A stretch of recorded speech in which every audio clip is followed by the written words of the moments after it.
আসো আসো আসো আসো আসো আসো আসো আলহামদুলিল্লাহ খুব ভালো লাগছে, খুবই ভালো লাগছে। বৃষ্টিটা আসেনি, বৃষ্টিটা আসলে তো খবর হয়ে গেল। 100 আর কথা নাই, আর কথা বলতে পারছি না। কথা বললাম প্রতিদিন প্রায় কষ্ট করে আসছেন, মানে কি বিফলে গেল কিনা? না না, সার্থক সার্থক বাংলাদেশ। মুশফিক ভাইয়ের সাথে কথা হয়েছে? হ্যাঁ না, কথা হয় খেলার সময় কথা বলেন, আমিও কথা বলি। আঙ্কেল পাকিস্তানের বিপক্ষে টানা 3 জয়, তো এটা ওই ভাই একটু দাঁড়ান, ভাই 4 জয় হবে, 4 জয় হবে, 4 জয় হবে। চলো চলো, ঠিক আছে, থ্যাংক ইউ। সিলেটে দেখা হবে ইনশাআল্লাহ। নাহিদ রানা তার লেভেলটা দেখিয়ে দিল।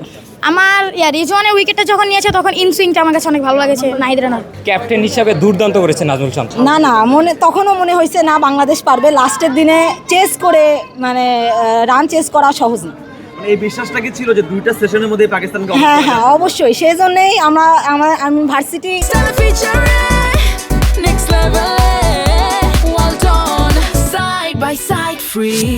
থেকে ক্লাস শেষে এখানে এসে খেলা দেখতে আসছি যে বাংলাদেশ। সাকিব আল হাসান। সাকিবকে মিস করলেন? অনেক বেশি মিস করি ওকে, তো সবসময় মিস করা হয়। চাইবো যে সে আসুক খেলুক, এটাই চাই, কিন্তু হচ্ছে না। নাজমুল হাসান শান্তর ক্যাপ্টেন্সিটা কেমন? অনেক ভালো, ও আসলে ক্যাপ্টেন হিসেবে অনেক ভালো, মানে লিডিং ফ্রম দ্য ফ্রন্ট যেটাকে বলে, অনেক ভালো করে ইয়া করে। পাকিস্তানের ব্যাটার আজান ওয়াইজ বলেছিলেন যে আমি কে, সেটা নাহিদ রানা বুঝতে পেরেছেন যে আজান ওয়াইজ বুঝিয়ে দিয়েছি। নাহিদ রানা পুরো পাকিস্তানকে বুঝিয়ে দিল কিনা? অবশ্যই আজান ওয়াইজ আওয়াজ তো নিউ ক্রিকেটার ভালো করছে, ও ভালো করছে, বাট নাহিদ রানা তার লেভেলটা দেখিয়ে দিল। ওভারঅল আজকের ম্যাচটা আসলে খুবই ভালো লেগেছে। এক পর্যায়ে আমি আশা ছেড়ে দিয়েছিলাম জয়ের, যে ভেবেছিলাম যে ম্যাচটি ড্র হবে, কোনো কারণে ম্যাচটি ড্র হবে ভেবেছিলাম। কারণ হচ্ছে দেখেন 5 উইকেট যখন ছিল পাকিস্তানের, তখন কিন্তু অলমোস্ট আমাদের হাতে রয়েছে 50 মিনিট খুব সম্ভবত। তা 50 মিনিট থাকার পর আমি এক্সপেক্ট করতেছিলাম যে এই নাহিদ রানা কেন আসে না। তার স্পেলের মাত্র সে 5 ওভার বল করেছে, তা সে কেন আসে না? সারা দিন চলে গেল, মাত্র সে 5 ওভার করলো। এই টাইমে যে সে যেভাবে পেসটাকে জেনারেট করেছে, এটা আসলে অতুলনীয় ছিল। এবং কামব্যাকটা নাহিদ রানাই করেছে। আর ম্যাচ জয়ের কারণও আমি বলবো নাহিদ রানা। আমার কাছ থেকে মনে হয় নাহিদ রানাই ম্যান অফ দ্য ম্যাচ সম্ভবত হয়েছে, আমি যদিও এখনও জানি না। শান্তর ক্যাপ্টেন্সি নিয়ে আসলে কি বলবেন? Captaincy incredible. ক্যাপ্টেন হিসাবে শান্ত, আমি একটু আগে রেটিং করেছি 7 out of 10।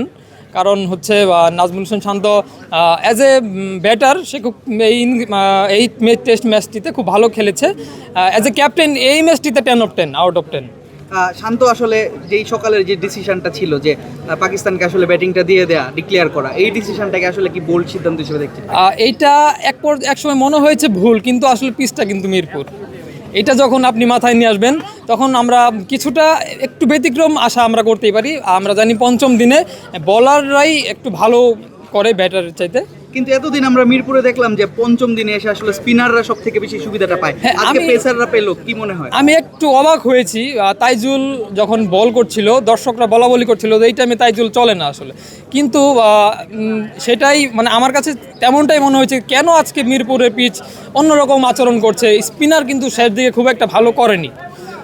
Nahid runner page জেনারেটের কারণেই ম্যাচটা ঘুরে গেছে। বাংলাদেশকে একটা শক্ত বার্তা দিচ্ছে কিনা যে আমরা এখন স্পোর্টিং উইকেটে খেলেও ভালো দলকে হারাতে পারি?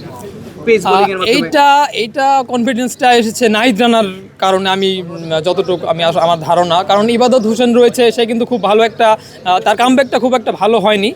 নাহিদ রানা ফর্মে ছিল, পিএসএল আমরা দেখেছি যেই ফর্মটা, সেম ওই ফর্মটাই সে ধরে রেখেছে। এবং পূর্ববর্তী যেই সিরিজটা ছিল বাংলাদেশ বনাম পাকিস্তান, সেটা পাকিস্তানের মাটিতে, ওই সিরিজেই যেই নাহিদ রানার যেই আগুন ঝরা বোলিং ছিল, সেম বোলিংটা আজকে আমরা দেখেছি। সিলেটের রেজাল্ট কি হবে বলে মনে হয়? সিলেটের উইকেট অবশ্যই ব্যাটিং ফ্রেন্ডলি আমি বলবো। তো ওইখানে বাংলাদেশের ব্যাটিংয়ের চেয়ে পাকিস্তান বেশি ব্যাটিং সুইট করবে, মানে অর্থাৎ পাকিস্তান একটু ভালো ব্যাট করবে আমি আশা করি। বাংলাদেশকে আসলে পাকিস্তানকে আবারও হোয়াইট ওয়াশ করতে পারবে সিরিজে? খুব সম্ভবত সিলেটের ম্যাচটি ড্র হবে। আপাতত আসলে আমার ক্রিকেট সম্পর্কে কোনো আইডিয়া নেই, তো এই কারণে হচ্ছে ক্রিকেটার্সদের নাম ওরকমভাবে আমি জানি। সাকিবকে পছন্দ হয়? সাকিবকে?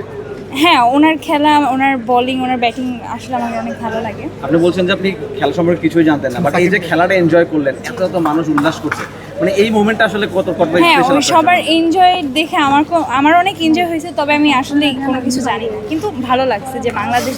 নেক্সট টাইম আসবেন কিনা?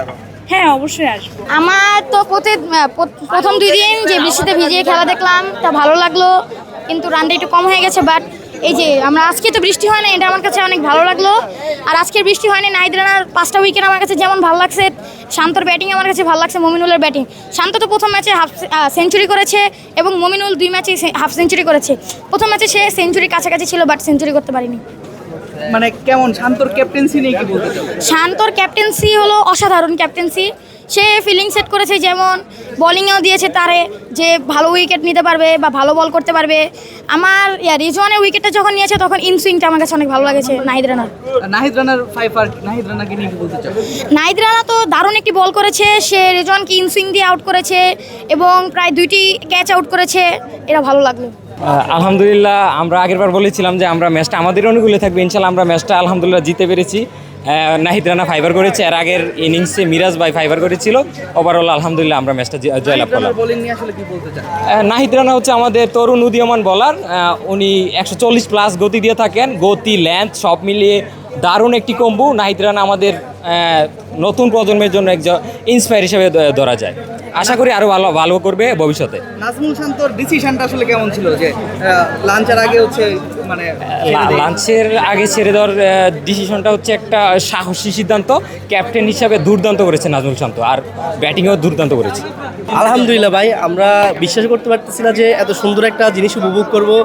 আজকে 5 দিন যাবত আমি খেলা দেখতেছি, সবাই মিলে আমরা আমাদের বন্ধুরা সবাই মিলে 5 দিন যাবত খেলা দেখতেছি।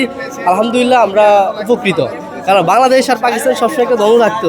তো সবসময় সবাই বলতো যে পাকিস্তান হচ্ছে সবচেয়ে শক্তিশালী, বাংলাদেশ হচ্ছে দুর্বল, কিন্তু আজকে সেটা প্রমাণ হয়ে গেল। যে পাকিস্তান পেস বোলিং নিয়ে এত গর্ব করে, সেই পাকিস্তানকে আসলে সেই পাকিস্তান আজকে ফেস বলে শেষ। নাহিদ রানার ব্যাপারে যদি একটু বলতে চান। অসাধারণ বোলিং, অসাধারণ, যেটা আমরা কল্পনা করতে পারি না আজকে। কখনো কি ভেবেছিলেন আসলে টেস্টের 5ম দিনে পেসাররা বাংলাদেশকে ম্যাচটা জিতাবে? আমরা তো সেটা কল্পনা করি না। আজকে কিপারের যে সাইড আছে, সাইডে সব প্রায় আমি দেখলাম যে 6 জনের সাইডে পুরো মাঠটা খালি, চাইলে সবাই একটা উঠে দিলে শেষ, কিন্তু পারে নাই। গুড বলার। আমি আশা করি বাংলাদেশ যদি এভাবে খেলে ইনশাল্লাহ সামনে সবচেয়ে ভালো কিছু করতে পারবে। পিচটা কেমন দেখলেন এই টেস্টে? পিচটা আলহামদুলিল্লাহ, সব কিছুই আলহামদুলিল্লাহ। So Bangladesh comeback and then Mushfiq থাকার কারণে আরও সবচেয়ে বেটার হয়েছে। যদি সাকিবুল হাসান থাকতো আমরা আরো ভালো কিছু পাইতাম ইনশাল্লাহ। আমরা আশা করি সাকিবুল হাসান আবার ফিরে আসবে আমাদের বাংলাদেশে, এটা আশা ইনশাল্লাহ। প্রথম থেকে এক্সপেক্টেড ছিল যে নাহিদ রানা ভালো করবে, তো সেই ধারাবাহিকতা নাহিদ রানার বলটা আসলে খুবই ভালো ছিল এবং বাংলাদেশের জয়ের জন্য আজকে নাহিদ রানার এই বলের কোনো বিকল্প ছিল না। সো আমরা মনে করি যে নাহিদ রানা যদি বাংলাদেশের ক্রিকেট এই যে পিচটা যদি এরকম হয় তাহলে বাংলাদেশের ক্ষেত্রে পেসারদের জন্য অনেক সুবিধা হবে। সো আই থিঙ্ক বাংলাদেশের এই যে মিরপুর যে পিচটা এখন যে ফ্ল্যাট উইকেটটা দেখতেছি, সবসময় ফ্ল্যাট উইকেট করাই উচিত, সেটাই মনে করি আর কি। টেস্টে আসলে বাংলাদেশ এখন অনেক পজিটিভ কিনা? বাংলাদেশ আসলে পজিটিভ এখনও বলা যাচ্ছে না, একটা টেস্ট দেখে আসলে বলা যাবে না। তবে আজকে প্রথম দিকে এই আমার ক্যাপ্টেনের যে সিদ্ধান্তটা যে আমরা প্রথমেই ছেড়ে দিয়ে আমরা একটা রিস্ক নিব, সেই রিস্কটা আসলে কাজে লেগে গেছে আজকে বাংলাদেশের ক্ষেত্রে। ওইটা এখন সাহস করে অনেক কিছু করতে পারে বাংলাদেশ। হ্যাঁ, বাংলাদেশের এখন সেই সাহসটা তৈরি হয়েছে এবং আমরা বিশ্বাস করি যে এরকম একটা সাহস বাংলাদেশের পজিটিভ মাইন্ড থাকতে হবে যে নয় জিতবো নয় হারবো, আমাদের এখন একটা ডিসিশনে যাইতে হবে। আর সেই দিন নাই যে আমরা ড্র করবো, ড্রর মন মানসিকতা থেকে বেরোইতে হবে। এই যে শান্ত 9 যাওয়ার পর যে ডিক্লেয়ার দিল, এটা কি পেস বোলার খুব ভালো থাকার কারণে এই সাহসটা পেয়েছে? না, আমার এটা মনে হয় না। আমার মনে হয় না এটা, কারণ আমি স্পিনারও কিন্তু ভালো করছে, তা দেখেন তাইজুল ভালো করছে, মিরাজ এসে ভালো করছে। সো আসলে পেস বোলারের জন্য এটা করে নাই, প্রথম থেকে পজিটিভ মাইন্ড ছিল যে আমরা আজকে ম্যাচটা যেভাবে বের করে নিয়ে যাব, সেটাই উদ্দেশ্য ছিল আর কি। মানে কার খেলাটা আসলে ভালো লাগলো লাস্টের? অবভিয়াসলি বাংলাদেশের খেলাটা অনেক ভালো লাগছে। মানে বাংলাদেশের কার খেলাটা? নাহিদ রানার বোলিংটা? নাহিদ রানা আমি মনে করি যে this is the fastest bowler in Bangladesh now at this time, and so that's it. আমরা অনেক বলারটা অনেক উপভোগ করছি। লাইক যখনই বলছি যে আউট, হয়তো বা ওই বলে আউট হয়েছে, না হলে একটা বল বা 2টা বল পরে আউট হয়ে গেছে। এই জিনিসটা অনেক এনজয় করছি আমি, and I think he is the most fastest bowler in Bangladesh right now. That's it. একটা টাইমে কি আসলে মনে হচ্ছিল বাংলাদেশ ম্যাচটা ড্র করবে বা হেরে যাবে? মনে হয়েছিল, but at the time just change.